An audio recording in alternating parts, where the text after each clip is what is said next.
I get a knock at the door, and here, two guys in a suit. I'm from the FBI. The first thing I have to say is, what took you guys so long? I told them the truth. I was going to make my own IED, and I was going to set across the Islamic Center over in a bank's parking lot, and I was going to dial it in and just watch the show.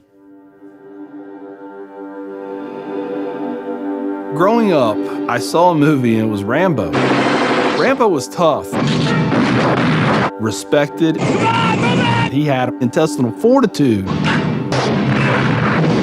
I said, that's what I want to do. I went off and joined the Marine Corps. I wanted the action. The first time I got shot at, I remember looking at my watch and I says, man, this time last year I was in English class.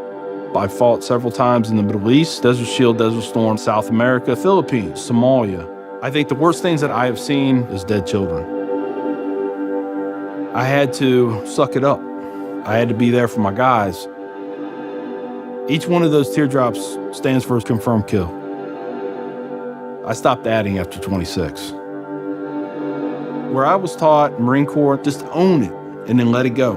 But there comes a time when there's too much of that and you can't turn it off anymore. I want you to give me a window into your state of mind at that time.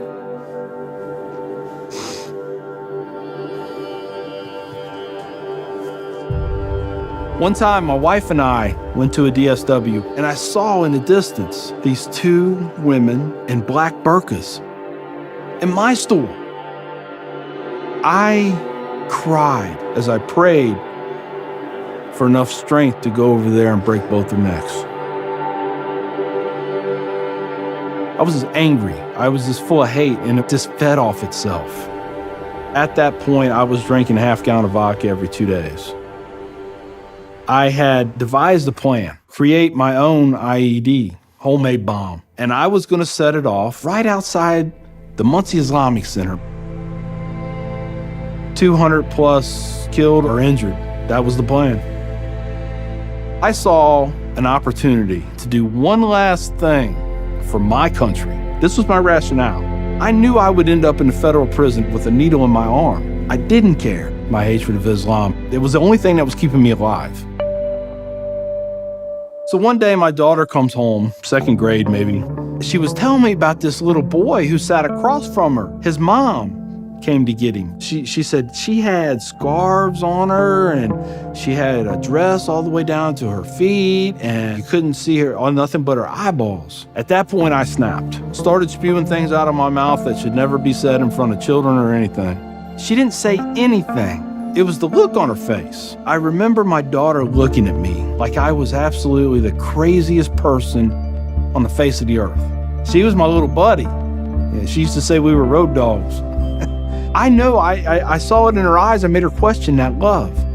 And that's when a light bulb came on. I decided to give the people of this community one more chance. So I went to the Islamic Center, see a gentleman in the shoe room taking off his shoes. He looks at me and he smiles.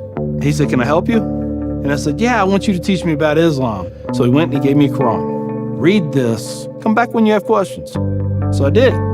And I would see things in the book. I'd be like, there it is. I got them right there. Explain that to me. And they would. This was a kind of awakening.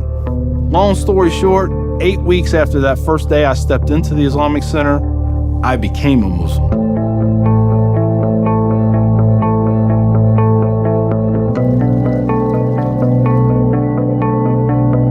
I'm a Muslim, a veteran, and a proud American. I had learned that I was completely wrong about everything that I felt. You know, Judaism had a message, Christianity had a message, Islam had a message. Funny thing is, though, it was the same message. It was about peace, and it was about love. Please join me in welcoming Mr. McKinney. My big thing is now to stop the hate. Nothing good has ever come out of hatred. I've done too many things. I've hurt a lot of people. I have to live with that. But if I can stop somebody else on the path of non-forgiveness, I won.